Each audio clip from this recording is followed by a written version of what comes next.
companies don't need $2 million or $4 million to get started anymore. They Right. need a credit card and they need some chutzpah and they need to go out there and start building something.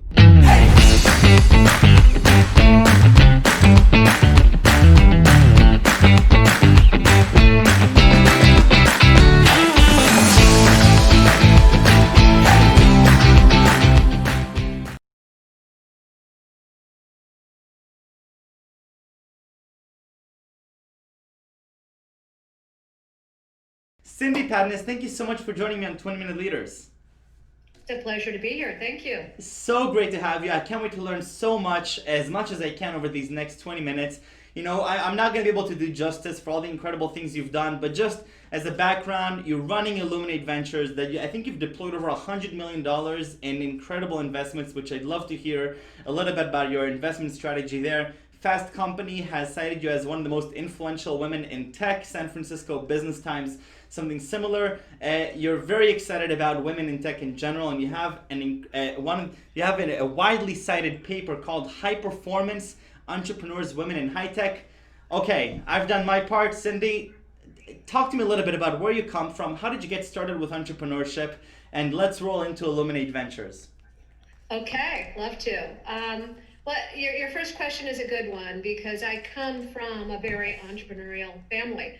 My grandfather left Eastern Europe, built his own business in the United States that was then run by my father and uncle, then by my four siblings, Wow. and now by the fourth generation that's involved in that business. So I grew up in that business. I grew up understanding what it meant to have integrity. I understood what hard work was. I understood what working on weekends meant because I would go into the office with my father doing everything known to mankind.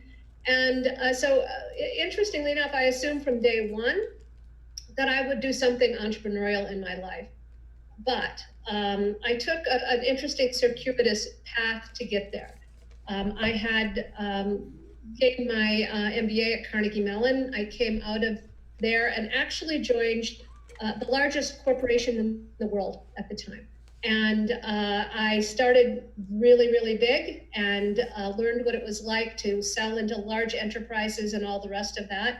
My first job was actually a sales position. Wow. And I think that's one of the best jobs you can have, including after you've gotten your MBA, because you learn about how to overcome obstacles. Cindy, I'm sorry, I'm losing you a little So bit. that early experience. I'm sorry, I lost you. Can you go back to that about why the sales why having a sales position early on is important? Yeah, I think what's really interesting about having an early role in your life in sales is that you are constantly facing obstacles and objections, and you learn how to overcome those. You learn how to deal with adversity. You learn how to deal when people say no, and to move on and continue feeling that you can still be successful in spite of one person, perhaps one customer saying no. I think those are skills and learnings that are really, really helpful as an entrepreneur. I've heard that quite a few times. I've heard it quite a few times actually that one of the most important things to really hone in is especially as young entrepreneurs to be able to sell, which is almost counterintuitive to what I grew up learning is selling is bad, just build impactful stuff and the people will come to you. But now I hear a lot of really incredible people say that actually having the skill set of selling and being able to communicate well, that's incredibly important. Yeah, I think sales is a really maligned job and title. In some companies, like I remember when I was doing this at IBM, they were called marketers. And I thought, that's not marketing, they're selling. Just face it, admit it, be proud of it.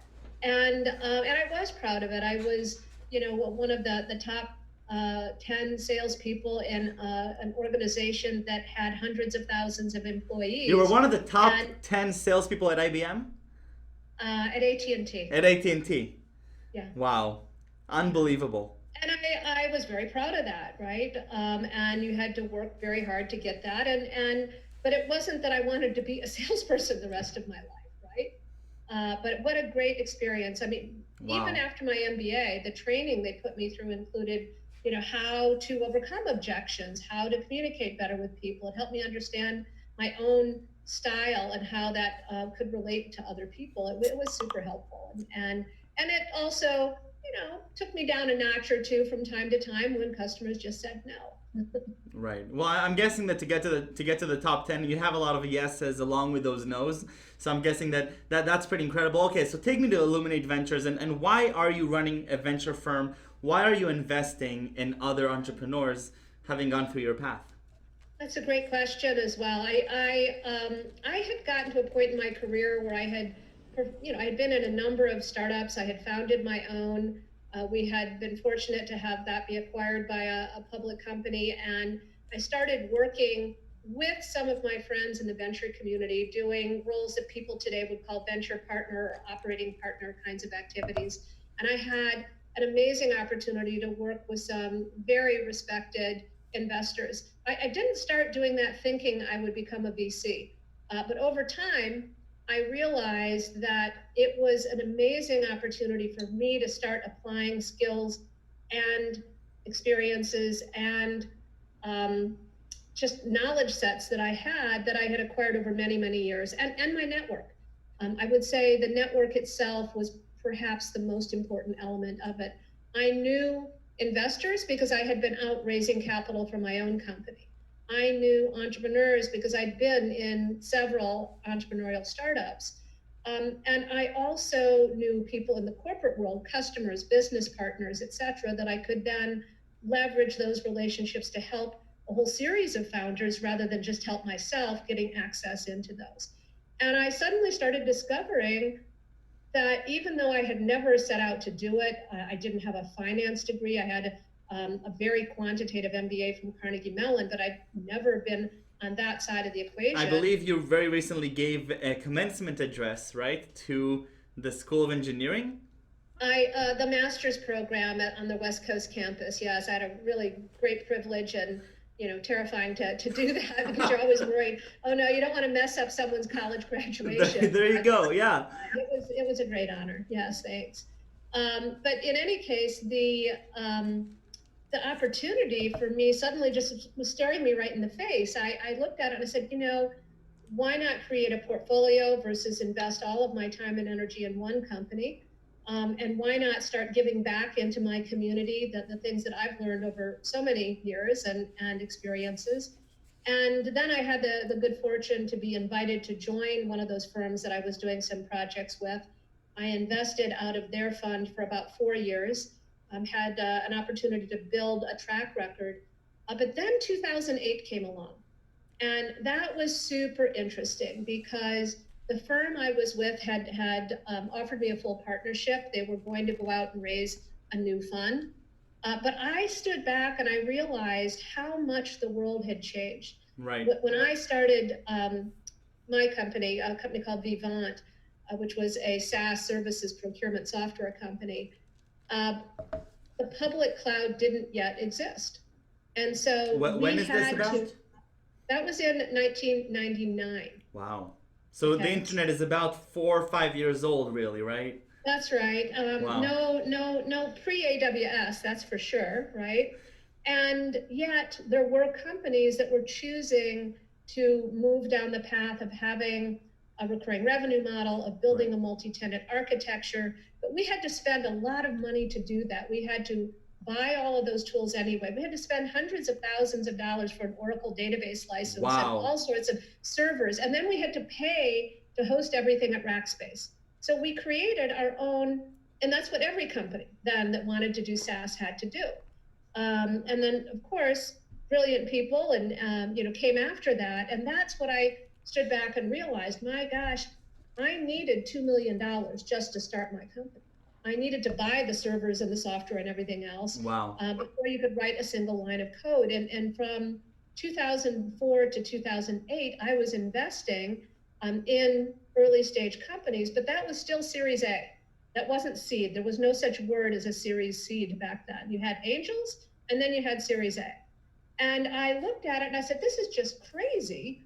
Companies don't need $2 million or $4 million to get started anymore. They Right. need a credit card and they need some chutzpah and they need to go out there and start building something. I love Right? it.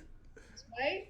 And so that's what I started looking for. And I realized that there weren't any seed stage funds that were focused exclusively on enterprise software. Most of the people starting funds that were at that point, that they were called micro VCs. Most of those funds were focused on consumer internet because the people Wow. came out of Google or came out of some more consumer centric kind of a business. So crazy beans were taken, many of them. I must have dosed myself heavily because in 2009, right in the middle of the financial crisis, I decided to launch Illuminate to focus on exclusively seed stage enterprise investing. So the world is collapsing, and you're starting a new venture arm to invest more money, to spend more money. Yeah, I love why it. not? Of course. Now, I started the firm I launched it in 2009, and I understood at the time, I was at least smart enough to understand it wasn't a great time to go out and raise capital. So I started warehousing investments using my own capital. And when I went to raise the first fund, it was small, it was a proof of concept fund. And I basically contributed those investments into that fund. Okay. And they became what we now call our Spotlight Fund, which we did a one and done close in late 2011. Then we closed our fund Roman numeral 1 in 2013 and Roman numeral 2 in 2017, I guess that was, mid 2017. We started investing from that fund, and my partner Jennifer joined me just it's about a year and a half ago now, and we'll go raise our third fund soon. Incredible. Okay, so Illuminate, over these past, I guess, 10, 11 years, how have you noticed this venture arm transition as you're gaining more experience, as you're seeing, hundreds or thousands of companies? What kind of earned secrets did you gain over these years? What kind of secrets have I gained? Earned secrets, stuff that only from experience you could really gain. Yeah, I think one of them is to really spend your time finding the people that you want to work with, more so than the technologies or the products or even the markets. If I've learned one thing, it's that early stage investing is all about the people. Right. All about the people. And of course, there needs to be product market fit eventually and all of those other things. But if you've got the right team, you have a much, much higher probability of success. Not only that, though, some of the companies that I've worked with, I've sat on the boards now at Bright Edge. It's almost 11 years, and exactly before we took them public, and then they were acquired by Vista. That was 10 years. Wow. And so you really better, at minimum, trust and respect the people that you're going to invest in, because you may be working with them, if you're lucky, for a very long time. That's the goal. So have you ever invested in a company that you didn't necessarily believe in, but you really believed in the people, and you felt that these people are a good bet? Maybe the product is not, but I trust that they'll pivot if necessary? I don't think so, to be really honest. Well, right? I think that then you're seeing 1,000 deals a year or something, then you're going to find a good combination, right? We have the opportunity to be very selective, and entrepreneurs do as well. And, we look for the fit. You look for the fit. I love that. Okay, talk to me a little bit about women in tech, women entrepreneurs. I mean, you started long before, 2020 when things are looking up. Talk to me a little bit about this, what you've noticed over the past few decades as you're in technology. I don't have the luxury of living so long and knowing and seeing these things progress. I'm coming into a time in the workplace where, as far as I'm concerned, everything is equal. And every VC that I talk to has at least one woman who's a founding member or managing director. So talk to me a little bit about what's happened over these past years. Well, sure, I'd be happy to. So when I wrote the first white paper, which was back in 2010, so 10 years ago, it's kind of remarkable. I was never intending to invest only in women, but I did know, having been a woman founder CEO myself, that there were challenges, that there were some obstacles that women faced, and other minority groups as well, not Sure, just women, of course. that the typical white male did not. And I thought it was important to try to understand, are those obstacles self-imposed in some cases? Are they pipeline issues, as many people always have suggested? What were the obstacles? And also try to understand, well, okay, for those women who did receive funding, who managed to somehow get to that level, what happened? How well did they perform? Was there, the same level of performance as men, or less, or more? What did it look like? So while I was fundraising and doing investments and everything else, I decided to do some research around all of this. I ended up enlisting the help of two master's students at Carnegie Mellon, my alma mater, to work with me on it. And I ended up reading, I think, something in the range of 600 existing research reports, talking to the professors that were doing the research on campuses around the country, Wow. talking to VCs, talking to women who had founded venture capital firms previously that had, in most cases, frankly, not been successful, because they were funds that had focused exclusively on women. And I was trying to understand what happened. Why didn't that work? What was wrong with the strategies? And I learned so much. It was pretty overwhelming. A lot of that is in that paper. If anyone wants to find it, they can go to our website and just go to Illuminate Ventures, or just illuminate.com/white paper. That's a great domain, by the way. I love that. But it was a labor of love, and one where, after I did the research, just to be honest, I was never planning to write a white paper, but I wanted the data for myself. I put it into a PowerPoint. I shared it with my advisory board at one of our advisory meetings, and they said, "Well, you have to write a white paper about this." And I said, "I don't write white papers." And anyway, they insisted. I finally did it with some help from these students, and we had a phenomenal reaction, because what we found and what we discussed was the really high performance of women when they were funded. And the fact that so many more than ever in the past were qualified, had the entrepreneurial skills, had the entrepreneurial desire, had the right training, education, work experience, everything. And yet many of them not only weren't being funded, but when they were, it was at a smaller level of funding than the norm. Wow. Than the typical. So it was an interesting paper. Then following that, just 18 months ago, we published a new report that focused more on gender differences in existing entrepreneurs and venture capitalists. And we're right now finishing up our latest in this series, I guess.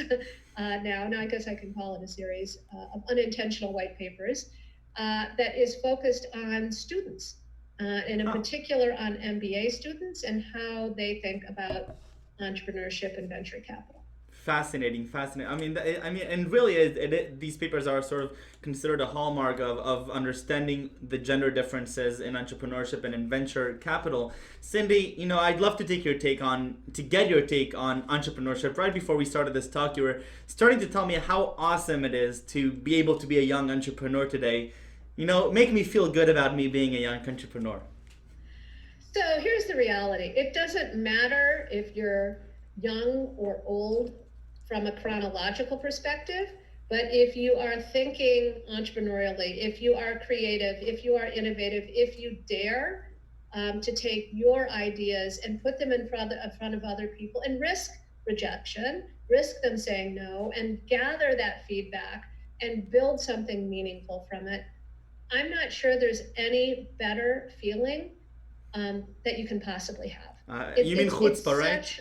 It's just so rewarding. It's such an exciting thing to be able to be an entrepreneur. So before you mentioned the word chutzpah, which is quite possibly my favorite word ever, talk to me a little bit about chutzpah. What does that mean to you, and why is that an integral part of being an entrepreneur?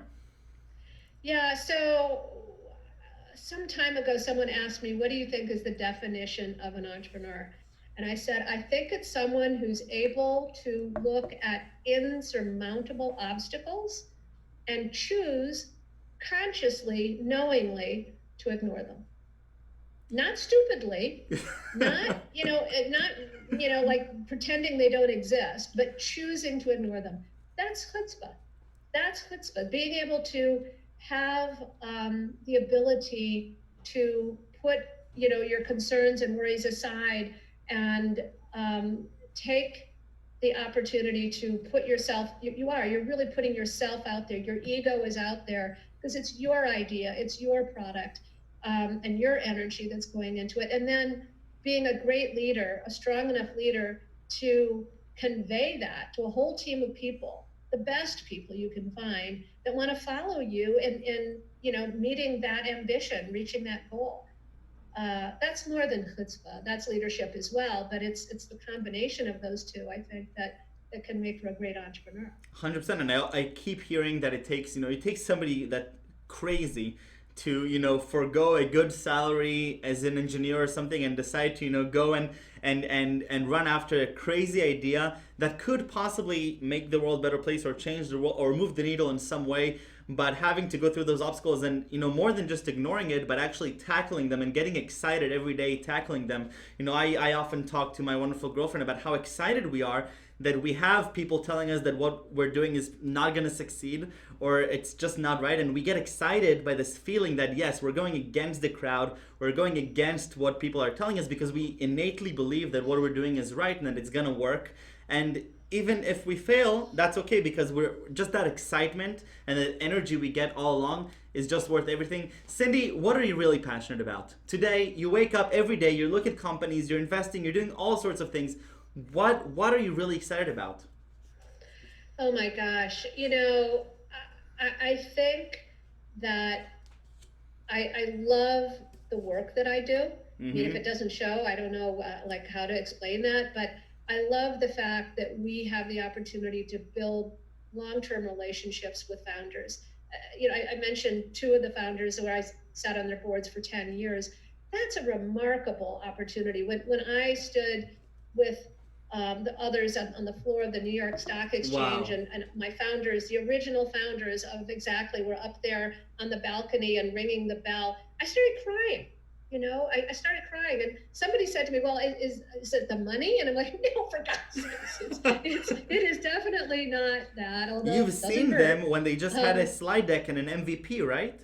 Yeah, right. Unbelievable. Unbelievable. I'm excited and passionate about a number of different things in life, and some of it is how our lives are changing because of the crisis that everyone is facing today. The innovation that's coming out of that, the heartfelt sympathy that people are able to share and express and help one another in times like this. You see the best side of people, right? And how they step up. I just think that work will change.